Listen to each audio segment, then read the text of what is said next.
Kalian saksikan tayangan ini. Ini gambar seekor burung elang ya.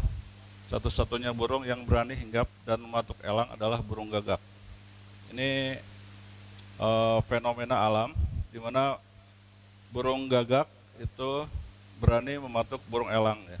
Burung gagak berani duduk di atas elang, bahkan menggigit lehernya ketika elang sedang terbang rendah. Namun elang tidak pernah menggubris dan menanggapinya, juga tidak mau membalas dan berkelahi dengan burung gagak. Elang terus terbang dan tidak mau membuang waktu atau energi pada gagak yang hinggap di atasnya. Elang hanya membuka sayapnya semakin lebar dan mulai terbang naik lebih tinggi dan tinggi lagi hingga ke langit. Semakin tinggi penerbangan yang dilakukan elang, maka semakin sulit bagi gagak untuk bernafas ya. Dan kemudian akibatnya gagak akan jatuh ke bawah karena kekurangan oksigen. Nah, esensi dari fenomena alam ini bahwa begitulah alam mengajarkan kita ya.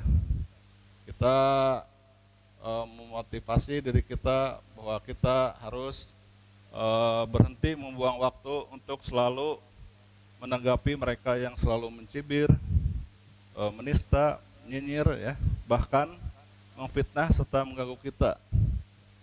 Tapi cukuplah dengan terus fokus untuk mempertahankan diri, mengembangkan diri, dan menaikkan kapasitas kita, menaikkan kualitas kita ya, hingga bisa menjadi pribadi yang sukses dan menjadi pemenang kehidupan. Itulah sikap mulia dan luhur yang dimiliki pribadi paripurna yang memiliki ketinggian akhlak dan akal budi. Jadi itu esensi dari cerita ini, bahwa kita tidak perlu buang energi, buang waktu, buang tenaga untuk memikirkan orang lain yang menyindir perilaku kita, menyindir perjuangan kita ya, demi menggapai cita-cita. Itulah esensi dari pembelajaran hari ini ya, untuk mudah-mudahan memotivasi kita untuk ke arah yang lebih baik lagi, dan memotivasi kita untuk memperbaiki diri dan tidak mempedulikan hal-hal yang tidak perlu. Selanjutnya, kompetensi dasar dan indikator pencapaian kompetensi pelajaran hari ini, yaitu KD-nya adalah memahami langkah-langkah penelitian sejarah. Langkah-langkah penelitian sejarah itu ada heuristik, kritik atau verifikasi, interpretasi atau eksplanasi, dan penulisan sejarah.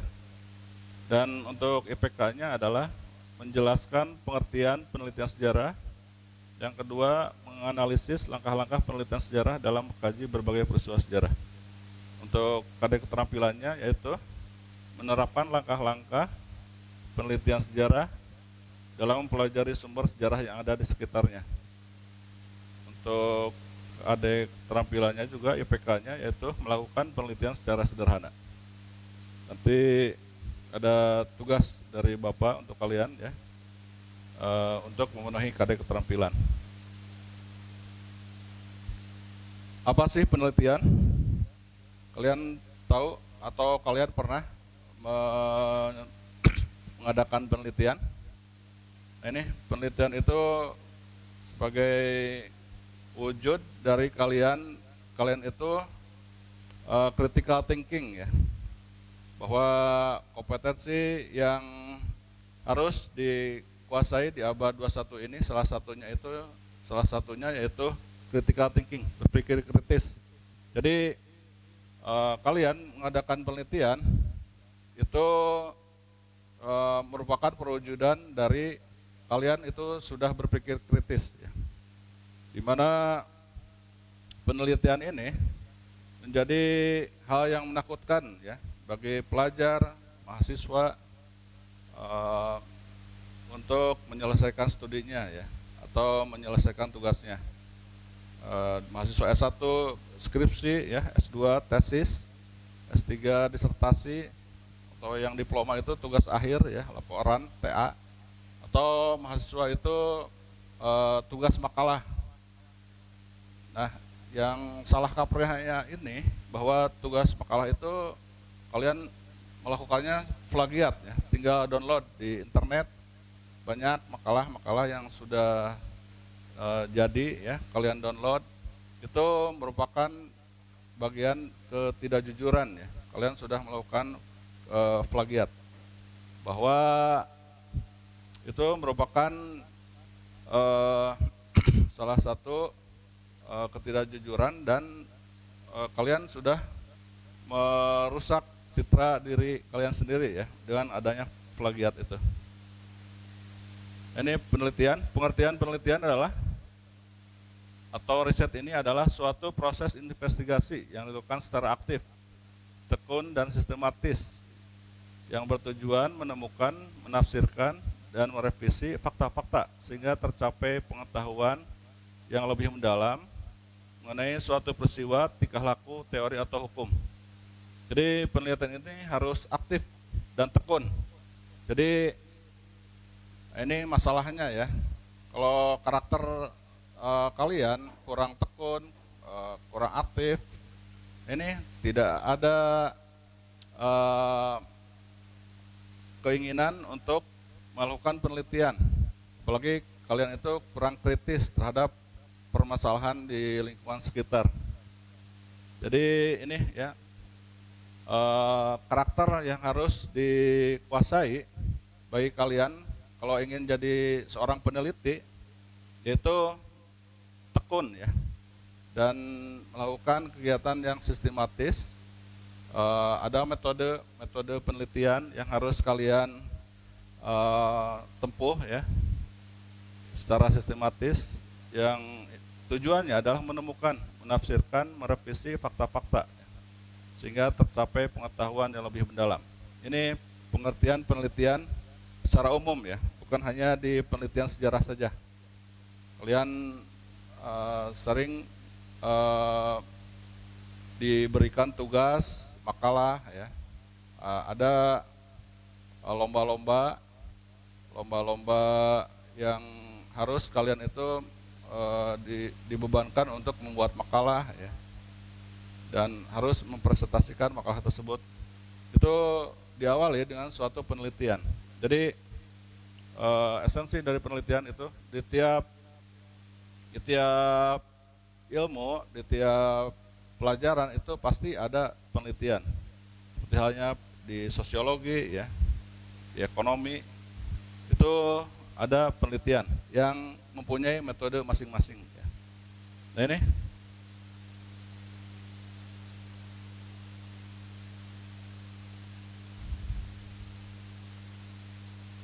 kalian pernah nggak melakukan penelitian? Apa saja yang pernah kalian lakukan untuk topik penelitian atau tema dari penelitian tersebut?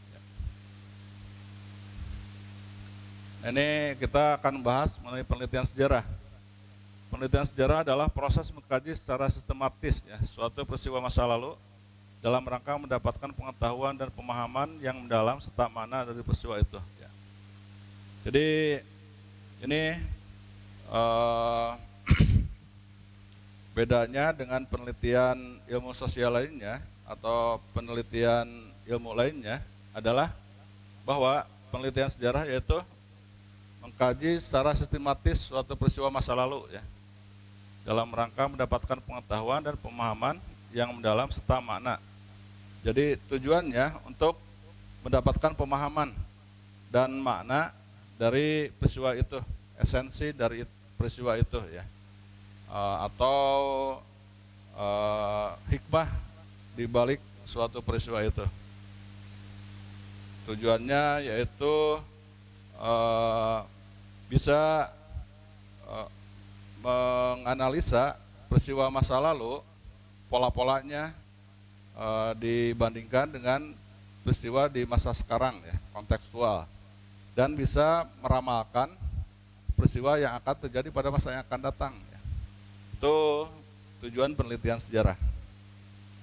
Jadi kalau hanya eh, menceritakan tanpa ada makna atau esensi di balik cerita itu, di balik kisah itu bukan merupakan tujuan penelitian sejarah. Ya. Jadi bukan hanya sekedar deskriptif naratif, ya. Jadi harus deskriptif eksplanatif, ya, atau deskriptif argumentatif, ya, dari penelitian sejarah itu. Nanti kita bahas, ya, apa itu deskriptif naratif, apa itu deskriptif argumentatif.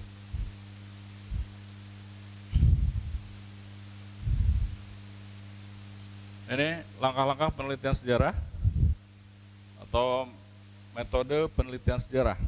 Bila dikaitkan dengan materi di semester lalu, bahwa ciri sejarah sebagai ilmu itu adalah salah satunya adalah mempunyai metode, ya. Syarat sejarah sebagai ilmu itu mempunyai objek, mempunyai metode, mempunyai teori, ya, dan mempunyai istilahnya yaitu pengalaman, ya, pengalaman yang dilakukan oleh manusia atau empiris, ya. Objeknya itu manusia, empiris itu pengalaman yang dialami oleh manusia, ya. Dan metode, ini metode penelitian sejarah, dan teori, ada teori sejarah, dan juga ada pendekatan multidimensional atau bantuan dari teori ilmu sosial lainnya, ya, seperti teori sosiologi, teori ekonomi, ya, dan sebagainya. Ini langkah pertama dalam metode penelitian sejarah, yaitu pertama yaitu pemilihan topik. Mana pemilihan topik ini penting dilakukan, dan syarat untuk pemilihan topik ini pertama yaitu unik. Unik ini dalam arti mengundang rasa ingin tahu dan ketertarikan pembaca, ya. Jadi mengundang rasa penasaran, ya, topik yang kita pilih. Kalau tidak mengundang rasa penasaran, ketertarikan, itu bukan syarat pemilihan topik, ya. Jadi dipastikan topik itu harus membuat rasa ketertarikan orang lain untuk membacanya, untuk mengkajinya, ya. Kedua, bernilai. Bernilai ini artinya yaitu memiliki arti penting bagi perkembangan pengetahuan dan berguna bagi masyarakat. Jadi apa yang diteliti oleh kita dianggap penting dan berguna, bermanfaat bagi masyarakat, ya. Jadi ini bukan hanya untuk penelitian sejarah, ya, untuk penelitian ilmu lainnya, bahwa kalian kritisi hal-hal yang kontekstual, ya, kritisi hal-hal yang menjadi permasalahan di lingkungan kita sekitar dan menjadi solusi, ya, bagi permasalahan di lingkungan kita, ya, khususnya yang lebih kecil, ya, dan negara pada umumnya, ya, yang lebih luas. Yang ketiga itu kesatuan. Ya, ini memiliki unsur-unsur bahan, memiliki satu kesatuan ide, ya. Jadi tiap-tiap unsur dari penelitian itu harus sinkron, harus mempunyai kesatuan, ya, integrasi, ya, berintegrasi, tidak istilahnya menyatu, ya, istilahnya itu ada koneksi antar unsur-unsur di dalam penelitian. Misalnya di bagian penulisan, antara latar belakang masalah, perumusan masalah, ya, tujuan penelitian, dan sampai kesimpulan itu ada sinkronisasi, harus ada integritas. Keempat, yakni orisinal. Jadi bahwa apa yang kita teliti itu asli, ya, buatan kita asli kita yang melakukan penelitian. Pembuktian baru terhadap peristiwa yang sama. Jadi kalau ada suatu peristiwa telah dikaji, telah ada yang mengkajinya, kita harus membuktikan hal yang baru ya dari suatu peristiwa tersebut. Kalau isinya sama, itu plagiat ya. Itu plagiat, itu tidak orisinil, itu menjiplak hasil karya orang lain. Jadi apabila kita mengkaji suatu peristiwa yang sama, kita harus menghasilkan sesuatu yang baru ya dari peristiwa tersebut. Ya. Kelima adalah praktis. Praktis ini data dibutuhkan sesuai dengan kemampuan atau sumber data yang dimiliki peneliti. Jadi harus kita ini terjangkau ya, terjangkau untuk mendapatkan sumber atau terjangkau secara tenaga, biaya, ya, dan waktu. Karena penelitian itu membutuhkan waktu dan ada durasi atau target dari waktu yang telah ditentukan ya, baik itu dari pemesan penelitian, sponsor penelitian ya, atau dari dosen atau dari lembaga yang menugaskan kita untuk meneliti ya. Karena kalau tidak ada target, kita tidak ada motivasi untuk mengerjakannya ya secara tepat waktu. Jadi bisa lama ya penelitian itu kalau kita tidak membatasinya dengan adanya target. Ya, suatu permasalahan juga jadinya tidak banyak ya dengan adanya yang akan kita kaji itu, permasalahan tidak terlalu banyak karena disesuaikan, disinkronkan dengan adanya waktu ya yang jadi target finishing penelitian. Ya. Yang kedua yaitu ini, selain syarat-syarat pemilihan topik tadi, ada juga istilah lain bahwa pemilihan topik itu harus memenuhi 4 kriteria ini. Pertama yaitu manageable topik, bahwa objek penelitian tidak berada di luar jangkauan kemampuan peneliti ya, seperti tadi poin 5, bahwa contohnya tersedianya dana yang cukup untuk suatu penelitian. Jujur saja bahwa suatu penelitian kalau tidak ada dana tidak akan jadi ya penelitian. Bahwa penelitian itu butuh dana, butuh biaya ya, butuh waktu, tenaga. Jadi kira-kira terjangkau tidak dananya ya? Terjangkau enggak oleh kita biayanya? Ini manageable topic ya. Kedua, obtainable topic, bahwa data untuk meneliti itu tersedia dan mudah diperoleh. Contohnya adalah teknik-teknik pengumpulan data. Kalian mampu tidak mengumpulkan data-datanya? Kalian ada kendala tidak ya untuk mengumpulkan data-datanya? Jadi kalian harus ada kemampuan teknik ya untuk mengumpulkan data tersebut. Jadi ini ya obtainable topic. Harus intinya adalah bahwa obtainable topic ini intinya dalam pengumpulan data. Kedua, ketiga, significance of topic, bahwa topik yang dipilih harus merupakan topik yang sangat penting untuk diteliti. Bahwa sumbangan hasil penelitian dapat memenuhi minat akademis dan minat masyarakat luas. Jadi ini seperti tadi ya, jadi harus mempunyai aspek penting bagi masyarakat, yang menarik minat para akademisi dan masyarakat untuk mengkaji penelitian kita ya, untuk membaca penelitian kita, dan dirasakan penting oleh mereka, dapat menjadikan solusi bagi permasalahan lingkungan, bagi permasalahan negara atau permasalahan daerah tersebut ya. Keempat, interested topic.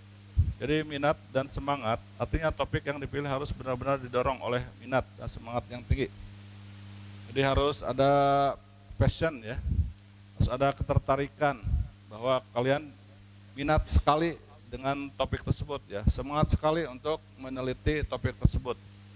Ya, kalau semangat dan minat, spirit tentang penelitian topik tersebut, maka akan totalitas ya kalian mengerjakannya karena kalian suka, kalian hobi dengan topik tersebut. Itulah syarat-syarat pemilihan topik. Selanjutnya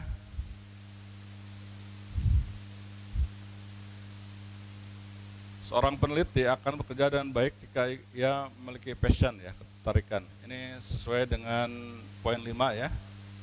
Oleh karena itu pilihan topik sebaiknya juga didasarkan pada 2 kedekatan berikut ini ya. Yakni kedekatan emosional. Bahwa pemilihan topik yang didasarkan pada ketertarikan terhadap daerah lingkungan peneliti. Jadi ada ketertarikan emosional. Kalian mengkaji peristiwa sejarah ya, sejarah tempat kelahirannya ya. Kalian mengkaji sejarah tempat tinggal leluhurnya ya dan sebagainya. Itu ada kedekatan emosional ya dalam mengkaji suatu peristiwa.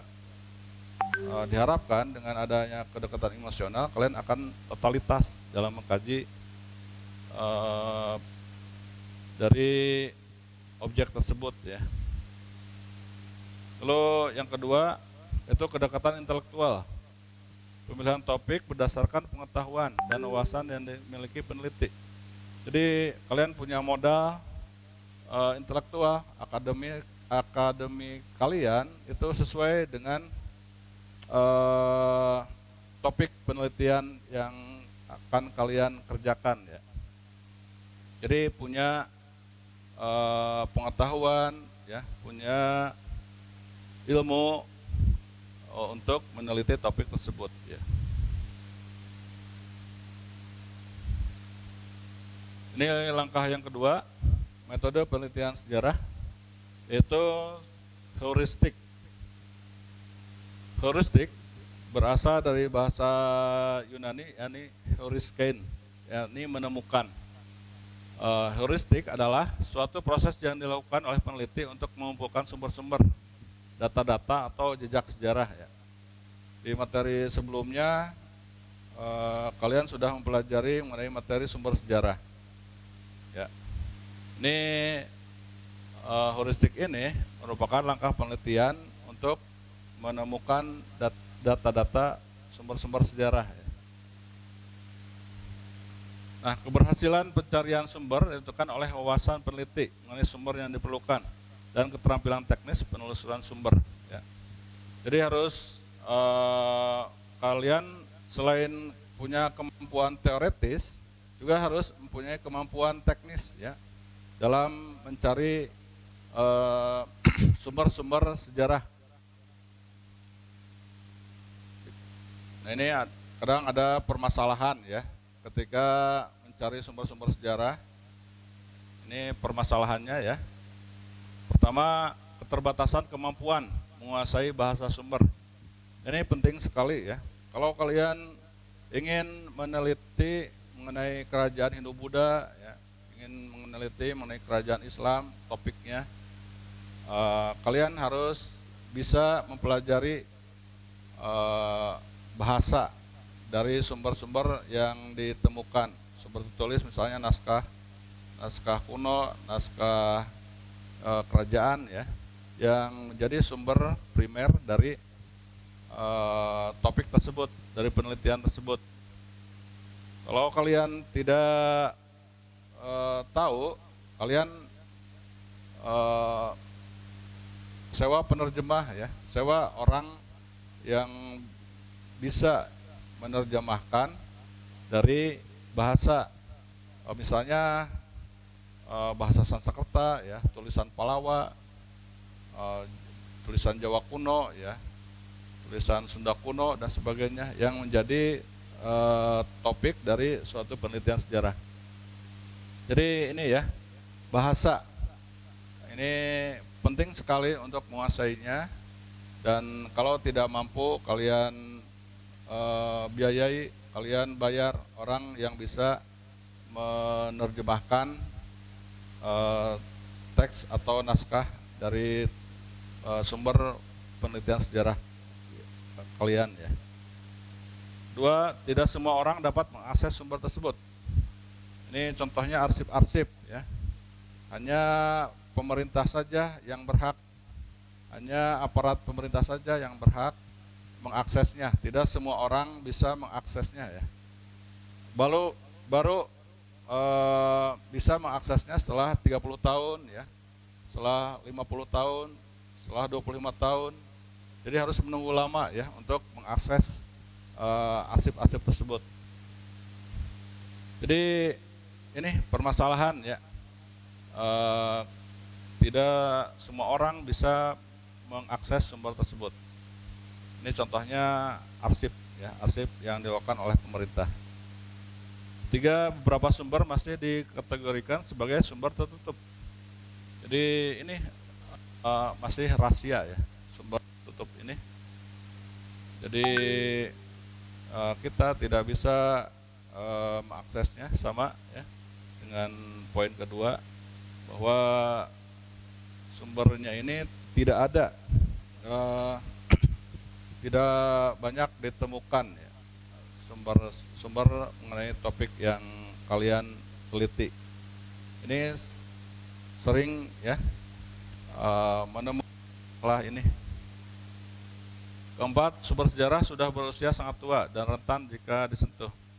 Seperti halnya yang berbahan kertas ya.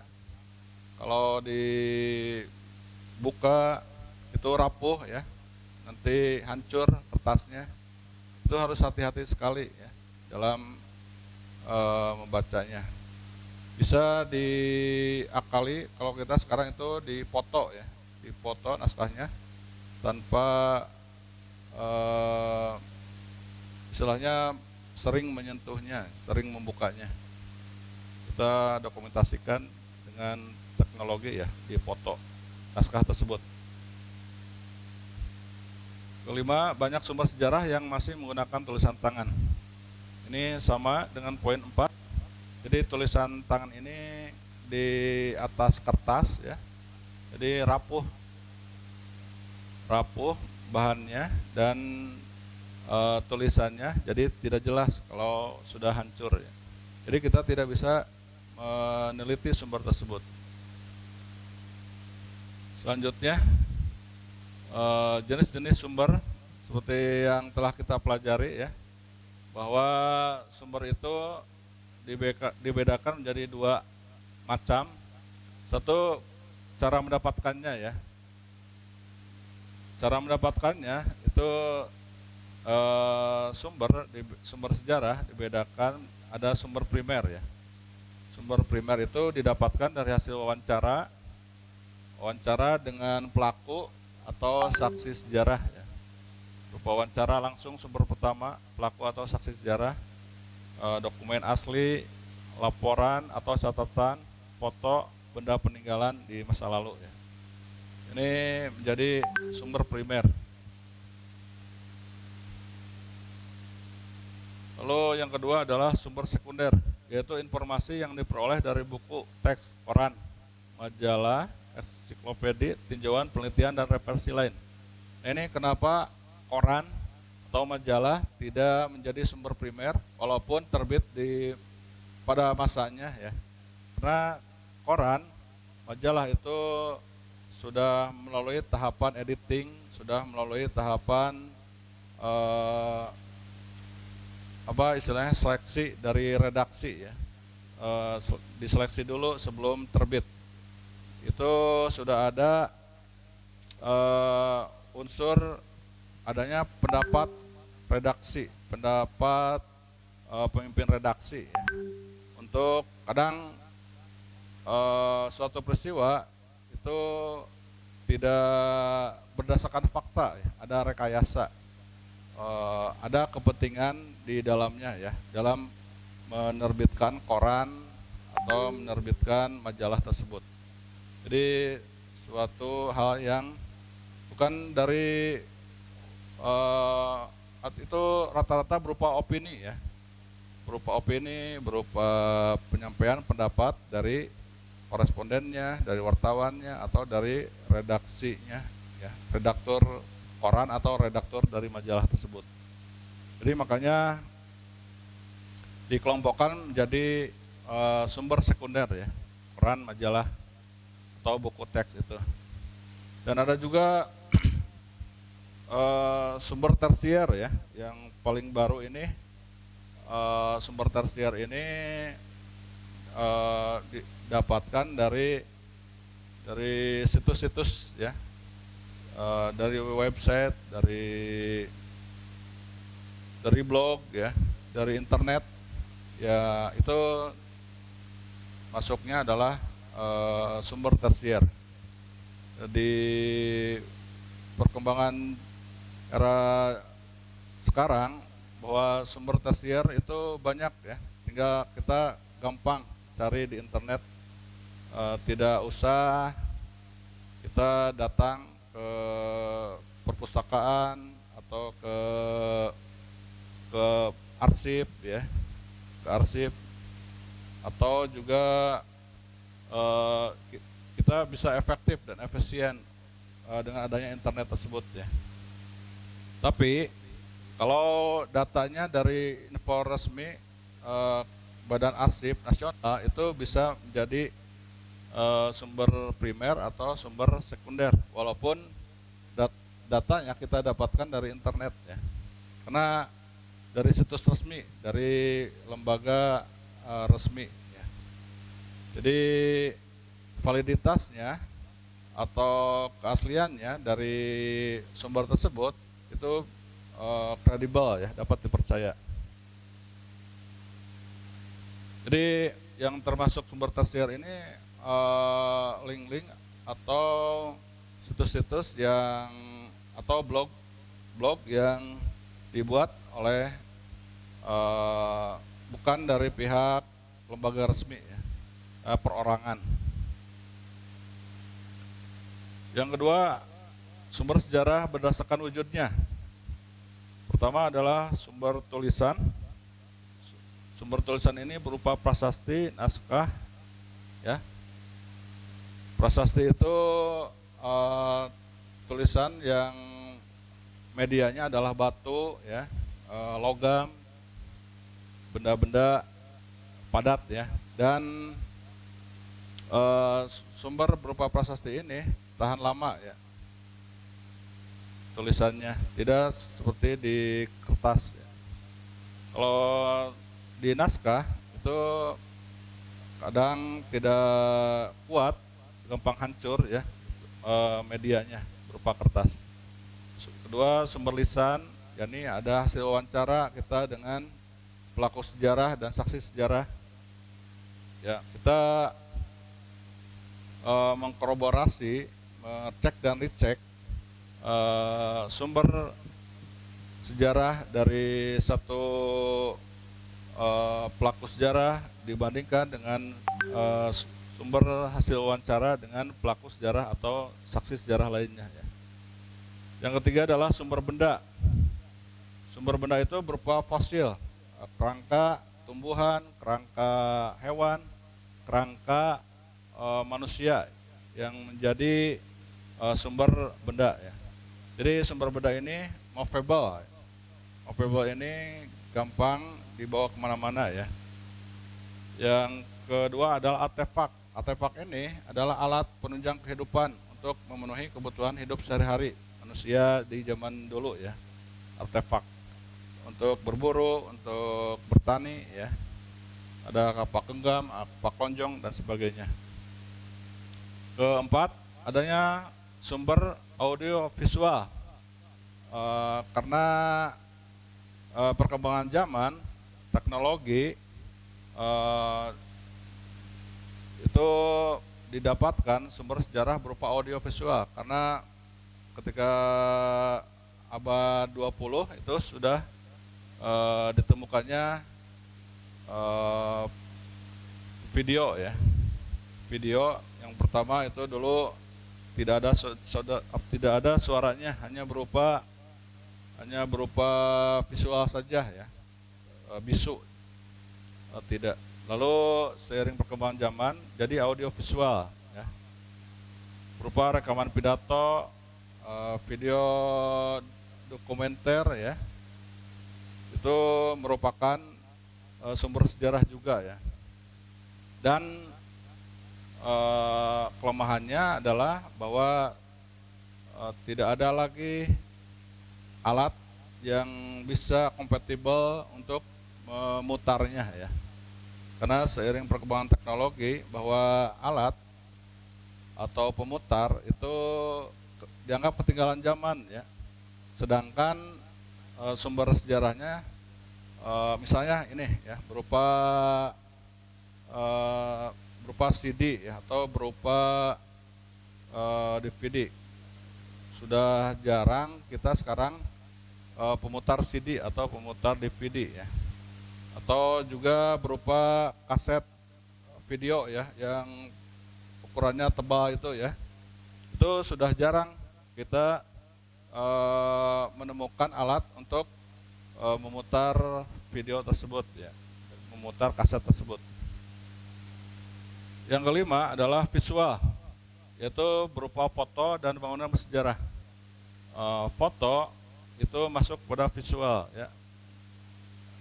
Dan bangunan sejarah juga berupa candi, bangunan-bangunan bersejarah itu masuk pada visual. Karena perbedaannya dengan sumber benda, kalau benda itu movable, pengecualian dengan foto, walaupun movable tapi itu esensinya adalah visual. Ini yang ketiga ya, langkah penelitian yang ketiga adalah verifikasi atau kritik sumber. Verifikasi adalah atau kritik ini proses menguji keautentikan ya, keaslian suatu sumber. Pengujian dilakukan dengan membandingkan semua data demi mendapatkan data yang paling mendekati kebenaran. Data sejarah atau bukti sejarah yang telah diverifikasi kemudian menjadi fakta sejarah. Ini proses memilih, menyeleksi, ini merupakan bagian dari kritik ya, atau verifikasi. Data-data yang sudah kita dapatkan itu dipilah atau diuji kebenarannya, diuji keasliannya ya. Ada dua verifikasi, yakni kritik ekstern atau autentisitas ya. Jadi kritik ekstern ini untuk menguji keaslian dari sumber yang kita temukan. Misalnya ditemukannya naskah kuno. Naskah kuno berupa kertas, itu kertasnya itu emang ini hasil dari zamannya, atau kertasnya itu salinan, atau kertasnya itu naskahnya itu fotokopian atau sebagainya ya, atau tintanya ya. Tintanya itu apakah ini benar-benar dari zaman dulu atau tidak, atau tintanya ini dihasilkan dari masa sesudahnya ya. Jadi harus teliti sekali untuk meneliti keaslian suatu sumber ya. Kalau itu contohnya sumber tulisan. Ini berdasarkan waktu, apakah waktunya, pertanggalannya sesuai dengan zamannya tidak ya. Pembuatan sumbernya, ya. Apakah pembuatan sumbernya itu asli atau tidak ya, atau berupa salinan ya. Pembuktian keaslian juga itu merupakan suatu hal yang diteliti dalam kritik ekstern ya, untuk meneliti keaslian dari sumber. Kedua, kritik intern, kredibilitas atau keterpercayaan kita untuk percaya pada sumber sejarah ya. Pertama adalah menentukan sifat sumber. Ini sifatnya gimana? Karakter si pembuatnya ya, si pembuat sumber sejarah, menyoroti pembuat sumber, membandingkan kesaksian dari berbagai sumber ya. Apa maksud dari tulisan yang dituliskan oleh si pembuat sumber ya. Apa maksudnya, apa tujuannya ya. Itu harus kita teliti. Apakah si pembuat ini berperan tidak atau punya kompetensi tidak untuk menuliskan sumber tersebut ya. Itu tujuan dari kritik intern. Jadi kritik intern itu kesimpulannya adalah untuk menguji kredibilitas, untuk menguji apakah si pengarangnya itu atau si penulisnya itu dapat dipercaya atau tidak ya. Jadi bedanya kritik ekstern, kalau ekstern untuk menguji keaslian sumber, kalau kritik intern untuk menguji kemampuan atau kompetensi dari pembuat sumber ya, sumber sejarah. Nah ini apa yang dihasilkan dalam kritik. Tujuan kritik adalah menghasilkan fakta ya. Ini ada jenis-jenis fakta. Jenis-jenis fakta ini ada dua macam, berdasarkan sifatnya dan berdasarkan wujudnya. Berdasarkan sifatnya, fakta itu ada fakta keras atau hard fact. Yaitu fakta yang telah diterima kebenarannya atau fakta yang sudah pasti dan tidak perlu untuk diperdebatkan lagi. Contohnya peristiwa proklamasi ya. Kita semua memperingatinya setiap tahun bulan Agustus ya. Bahwa peristiwa tersebut terjadi pada tanggal 17 Agustus tahun 45 ya. Dibacakan teks proklamasi pukul 10 pagi ya, hari Jumat di kediaman Presiden Soekarno ya, Jalan Pegangsaan Timur nomor 56. Kalau sekarang Jalan Proklamasi nomor 1 ya. Itu sudah tidak bisa dibantah lagi ya. Kalau hard fact mengenai proklamasi, fakta mengenai proklamasi tidak ada kontroversi ya. Bahkan kita memperingatinya setiap tahun. Lalu fakta lunak, soft fact, itu fakta yang masih memerlukan bukti lebih kuat lagi untuk diyakini kebenarannya. Ini yang paling banyak ya, kontroversi, hal yang masih kontroversi mengenai G30 SPKI, mengenai Super Semar ya, mengenai letak ibu kota Sriwijaya dan sebagainya. Itu masih kontroversi. Yang kemarin mengenai kontroversi adanya Kerajaan Galuh ya, yang kerajaan lokal itu ya, yang dibantah oleh Ridwan Saidi ya. Lalu berdasarkan wujudnya, yaitu fakta sosial ya, yaitu konteks hubungan antar manusia dan situasi masyarakat pada saat terjadi peristiwa. Jadi maksudnya gimana hubungan antara manusia dan manusia di masa lalu, gimana hubungan raja dengan rakyatnya ya, para bangsawan dengan rajanya, dengan rakyatnya ya, hubungannya gimana ya. Lalu fakta mental atau mentifak ya, fakta sosial, sosiofak, fakta mental atau mentifak, fakta yang bersifat abstrak, misalnya perasaan, pandangan, keyakinan, dan kepercayaan. Jadi misalnya ada kepercayaan adanya kejawen ya, adanya larung saji ya ke pantai selatan ya.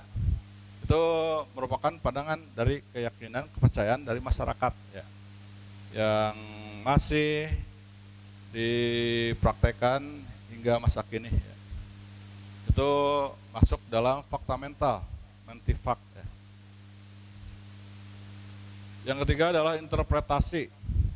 Interpretasi ini adalah berupa penafsiran, penafsiran makna fakta dan menghubungkan antara satu fakta dengan fakta yang lain. Nah, ini masuknya sudut pandang pribadi dalam interpretasi. Kalau mengadakan penelitian tidak berupa tim atau individu ya, itu ini subjektivitas ada di tahapan ini ya, interpretasi. adanya sudut pandang pribadi. Berbeda dengan yang dikerjakan secara berkelompok ya. Jadi ada penyatuan sudut pandang ya dari beberapa orang yang termasuk dalam tim ya untuk menafsirkan suatu fakta. Ini lebih objektif mana? Ini secara logika adalah lebih objektif dari yang dikerjakan oleh tim ya, karena bisa menyatukan sudut pandang orang-orang yang berbeda, pelaku penelitian secara logika ya. Tapi tidak begitu juga ya, karena ada kepentingan di dalamnya ya, yang masuk dalam tim itu yang menjadi alasan subjektivitas dari adanya penelitian.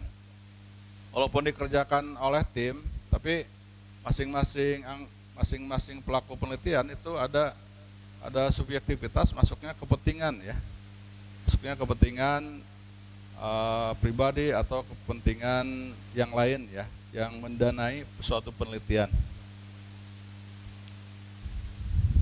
Ini kelemahan dari suatu penelitian, tidak objektif ya, di suatu tahapan ini interpretasi, dan diminimalisasi ya, dikurangi masuknya sudut pandang pribadi, masuknya kepentingan pribadi ya dalam interpretasi ini, supaya penelitian itu lebih objektif, lebih bermakna, dan lebih bahwa penelitian kita ini benar-benar menceritakan peristiwa yang benar-benar terjadi ya, tidak direkayasa.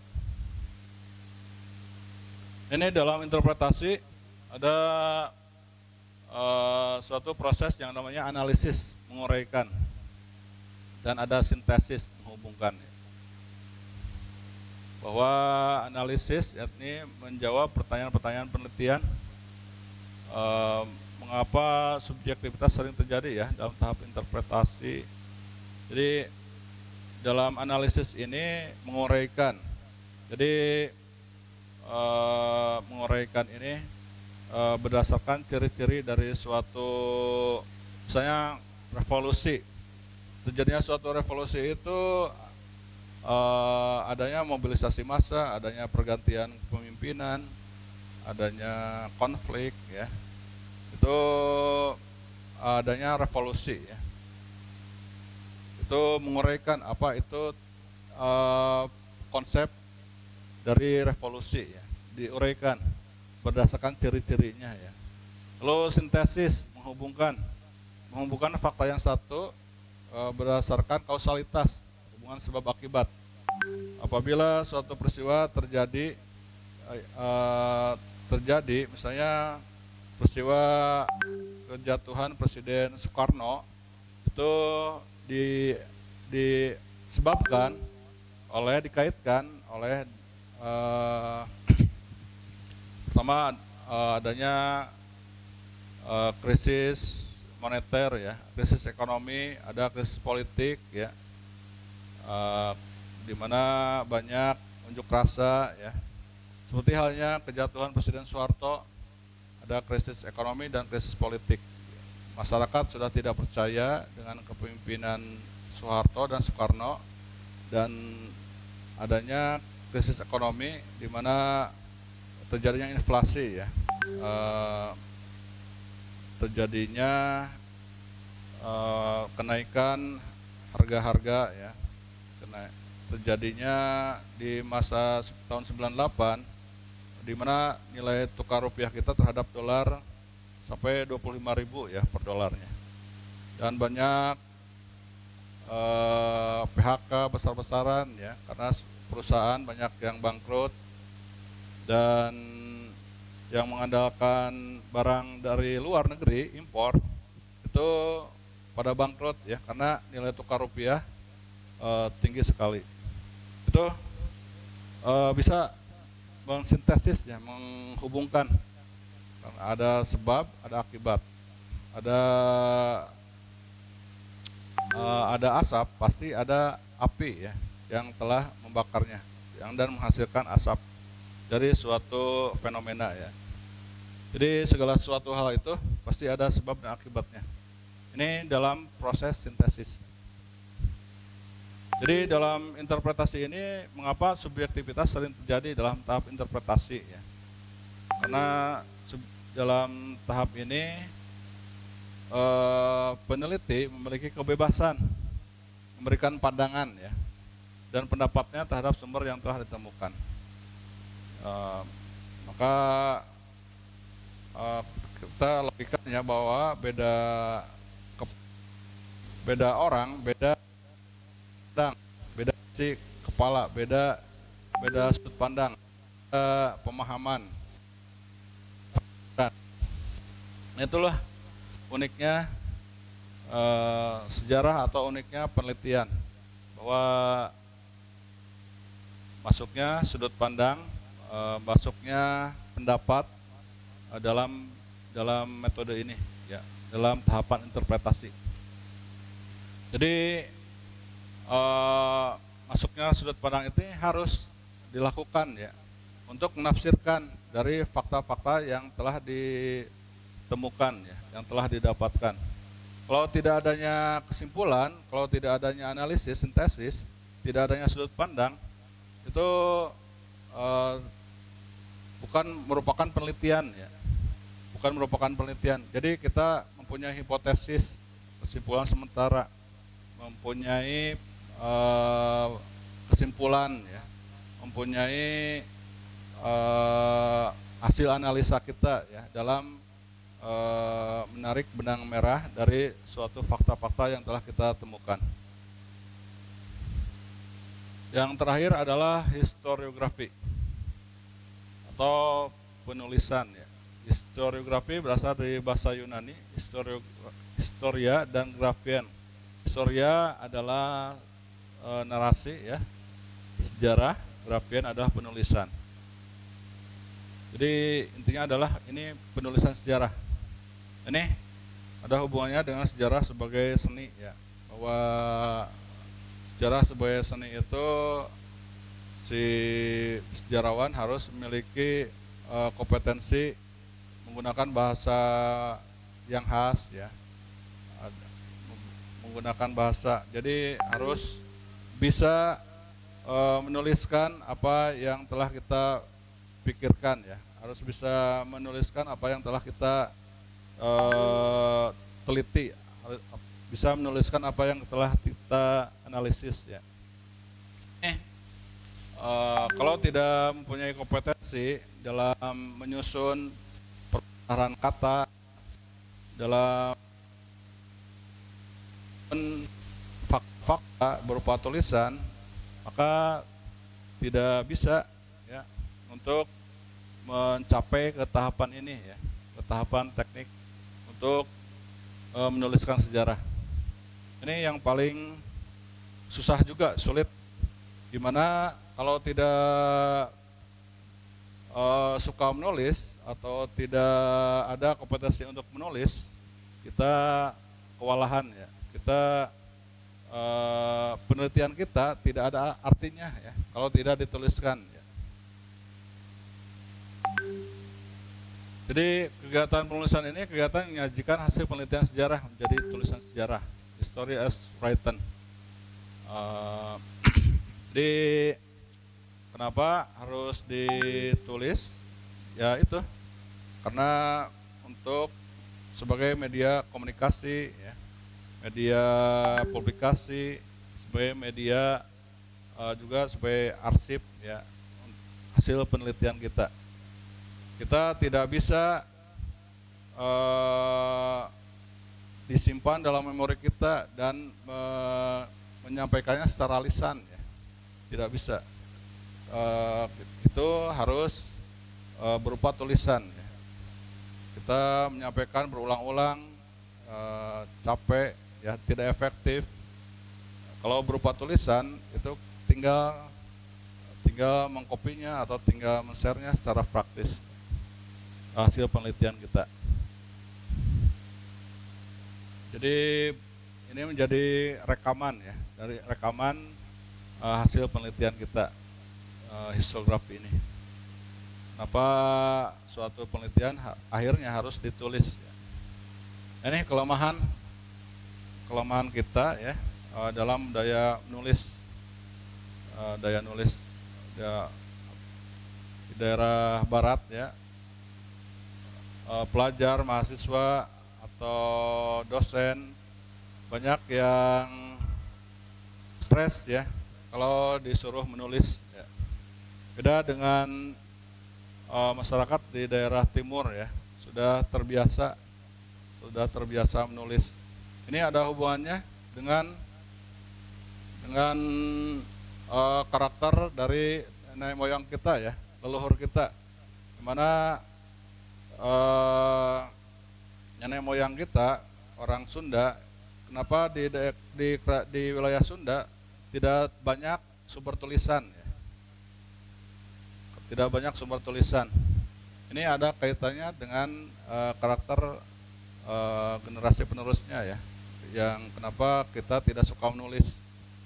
Ini ada hubungannya dengan karakter nenek moyang kita. Mereka lebih suka bercerita daripada menulis. Makanya tidak banyak sumber tertulis. Dan ada juga analisa lainnya, mereka menuliskannya, ada yang membantahnya itu mereka menuliskannya di dalam bahan-bahan yang tidak kuat ya, seperti di lempengan tanah ya, dan juga bahan-bahan yang media-media yang tidak yang cepat rusak. Itu kalau yang membantahnya. Tapi kalau secara kontekstual di zaman sekarang, kenapa orang Sunda ya tidak suka menulis, itu ada penyebabnya ya. Dikaitkannya dengan kenapa sumber sejarah berupa tulisan kerajaan Tarumanegara, kerajaan Salakanegara, kerajaan Galuh itu tidak banyak kan. Ini ada sebabnya bahwa kita ini tidak suka menulis ya, lebih suka mendongeng, lebih suka bercerita ya, tidak suka menulis. Ini historiografi atau penulisan, ada unsur-unsur yang harus kita tempuh dalam historiografi ini. Yakni adanya pendahuluan. Pendahuluan itu di dalamnya ada latar belakang masalah ya. Jadi harus tahu permasalahan yang terjadi, apa latar belakangnya. Nah, dan yang kedua ada rumusan masalah. Nah, rumusan masalah ini di poin-poin ya. Kalau bisa rumusan masalah tidak terlalu banyak ya, untuk membatasi supaya masalah itu selesai tepat dengan sesuai target yang telah ditentukan. Jangan terlalu banyak, maksimal 3 masalah. Ini berdasarkan analisis dari latar belakang masalah, munculnya masalah-masalah ini. Yang ketiga adalah tujuan penelitian. Ya, ini untuk menjawab dari rumusan masalah terjadi ya, yang tadi. Rumusan masalah yang telah kita buatkan itu sinkron dengan tujuannya ya. Jadi tujuan penelitian itu yakni untuk menjawab pertanyaan-pertanyaan yang ada dalam rumusan masalah. Lalu tinjauan pustaka ya. Tinjauan pustaka ini penting dituliskan ya, disebutkan dalam hasil penelitian untuk supaya meminimalisir hasil kita ini ilmiah ya. Hasil tidak duplikatif, tidak hasil jiplakan ya, dan orisinil. Metode dan sumber tahap. Tentunya kalau penelitian sejarah itu metode penelitian sejarah yang terdiri dari penentuan topik, heuristik, kritik, interpretasi, dan historiografi. terus sistematika ya. Tinjauan pustaka itu, maaf ya, tinjauan pustaka ini dalam arti mengkaji pustaka atau mengkaji hasil karya ilmiah, hasil penelitian sebelumnya ya. Apa saja yang sudah diteliti oleh kerja ilmiah sebelumnya atau hasil penelitian sebelumnya apabila membahas hal yang sama ya. Ini tinjauan pustaka. Kalau ada sumber, metode sumber itu sumber sejarah berupa daftar pustaka ya. Daftar pustaka yang jadi sumber dari penelitian. Nah, ini ada sumber primer, ada sekunder atau tersier ya. Ada sistematika penulisan, bahwa suatu penulisan itu harus sistematis ya, tidak rancu, tidak loncat-loncat ya, harus kronologis. Dalam arti tidak membingungkan ya yang baca. Selanjutnya adalah pembahasan di bab 2 ya, pendahuluan di bab 1, bab 2-nya pembahasan, atau bab 3-nya juga pembahasan hasil penelitian yang telah dilakukan. Ada penutup hasil penelitian, ada simpulan dan ada simpulan dari hasil penelitian, bahwa hasil penelitian yang kita lakukan ini telah disimpulkan oleh si peneliti ya. Jadi harus menghasilkan suatu simpulan dari penelitian yang telah kita lakukan. Kalau tidak ada simpulan, berarti kita tidak bisa atau gagal ya dalam meneliti. Jadi supaya pembaca bisa membaca ya apa yang telah kita teliti lewat simpulan tersebut dan hasilnya apa ya. Ya, demikian mengenai metode penelitian sejarah. Nah, ini adalah contoh histografi. Dan dalam histografi itu ada istilahnya ada 2 model penulisan ya, yaitu model histografi deskriptif naratif ya, yang tadi sudah kita bahas. Kita bahas lebih detail ya di sini, bahwa deskriptif naratif yaitu model penulisan yang hanya berisi narasi kronologis fakta peristiwa yang telah diinterpretasikan, tapi tanpa suatu analisis yang lebih mendalam ya, sehingga peristiwa tersebut modelnya hanya informatif saja. Jadi ini hanya dongeng saja ya, hanya kisah saja, hanya penyampaian peristiwa tanpa ada analisis ya, tanpa ada sintesis, tanpa ada esensi dari peristiwa tersebut ya, yang dibandingkan, yang dihubungkan dengan masa sekarang ya, kontekstual, atau bisa meramalkan masa yang akan datang. Ini yang kedua, deskriptif eksplanatif, deskriptif argumentatif, yaitu narasi peristiwa diberi bobot tambahan, yaitu analisis peristiwa, ada sintesis peristiwa ya, sebab akibat, dan menghubungkan fakta-fakta di zaman sekarang dan zaman yang masa yang akan datang ya.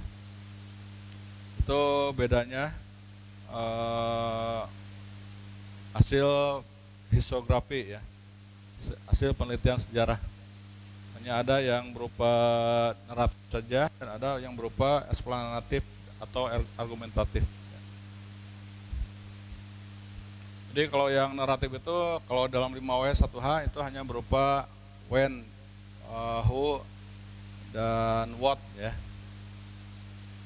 Kalau deskriptif eksplanatif itu ditambah how and why ya, ditambah bagaimana dan kenapa ya. Kenapa bisa terjadi, bagaimana bisa terjadi ya. Jadi naratif ini hanya menceritakan siapa pelakunya, di mana terjadinya, dan kapan terjadinya ya, dan apa yang terjadi, itu di deskriptif naratif. Ini penelitian ini, kalau kalian punya cita-cita eh, kalau kalian tidak bercita-cita jadi peneliti, tapi kompetensi meneliti ini bisa kalian terapkan untuk profesi lain ya, seperti polisi ya, seperti pengacara, pengacara untuk menguak suatu kasus ya, polisi untuk menguak suatu kasus, bagian intelijen, atau koresponden ya, atau wartawan ya, atau redaksi majalah atau koran ya, redaktur. Ini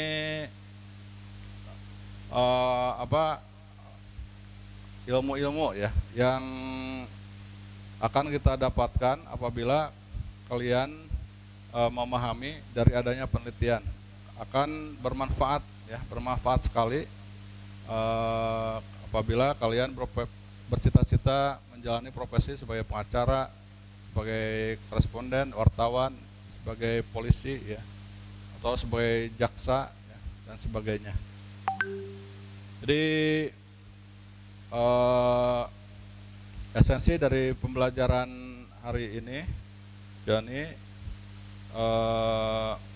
kita harus critical thinking ya, harus berpikir kritis. Segala sesuatu yang yang terjadi di lingkungan kita amati, kita analisa, dan tidak hanya berupa perkataan ya, kita hasilkan analisis kita ini diwujudkan dalam bentuk tulisan. Kita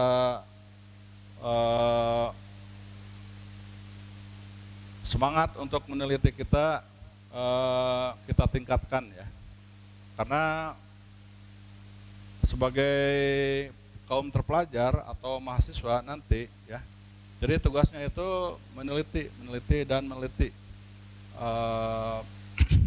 Jangan alergi dengan penelitian ya,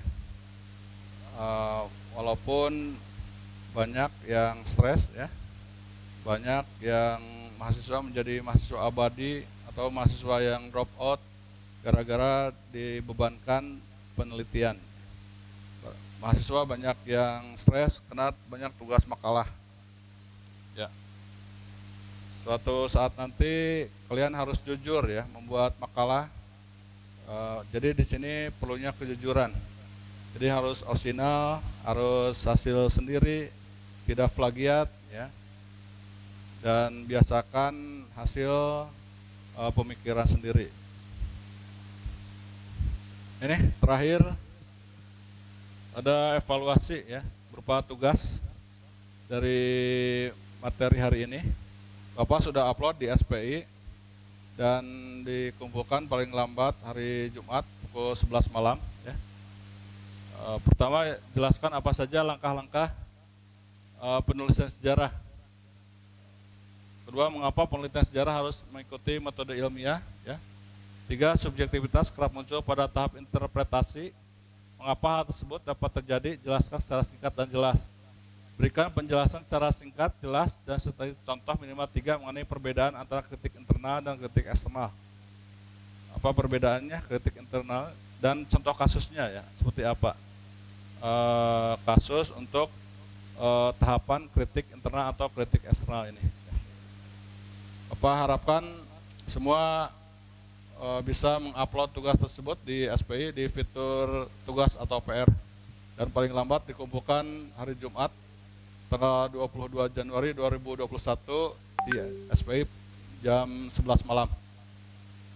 Demikian, selamat ketemu kembali ya, sukses untuk kalian, jangan menyerah, tetaplah bersemangat untuk menjalani hidup, untuk mengerjakan tugas, untuk menjalani belajar di rumah ini ya. Semoga kita sehat selalu ya dan bebas dari COVID-19 ini. Demikian pembelajaran dari Bapak. Sekian, wassalamualaikum warahmatullahi wabarakatuh.